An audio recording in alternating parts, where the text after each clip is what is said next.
তরুণদের ভোট দেওয়ার বয়স 17 বছর নির্ধারণ করা উচিত, কৃষিবিদ ইনস্টিটিউটের অনুষ্ঠানে মন্তব্য ডক্টর মোহাম্মদ ইউনূসের। কি বলছেন একটু শোনাই।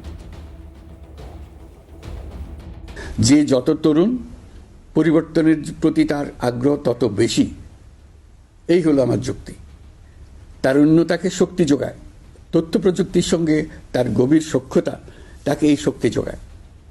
তরুণরা সংখ্যায়ও বেশি, দেশের ভবিষ্যৎ নিয়ে তারা আগ্রহী। নিজের ভবিষ্যৎ নিয়ে তার মতামত দেওয়ার জন্য আমি মনে করি ভোটার হওয়ার বয়স 17 বছর নির্ধারিত হওয়া উচিত। নির্বাচন সংস্কার কমিশন কী সুপারিশ করবেন তা আমার জানা নেই, কিন্তু দেশের বেশিরভাগ মানুষ যদি কমিশনের সুপারিশ করা বয়স পছন্দ করে, ঐকমত্যে পৌঁছার জন্য আমি তা মেনে নেব। সবকটা কমিশন মিলে আমাদের সামনে বহু সুপারিশ তুলে ধরবে। আমরা এখন এমন পর্যায়ে পৌঁছেছি যে যাই মতামত হোক না কেন, আমরা দ্রুত একটা ঐকমত্য প্রতিষ্ঠিত করে সংস্কারের কাজগুলো করে ফেলতে চাই। নির্বাচনের পথে যেন এগিয়ে যেতে পারি, সেই ব্যবস্থা করতে চাই।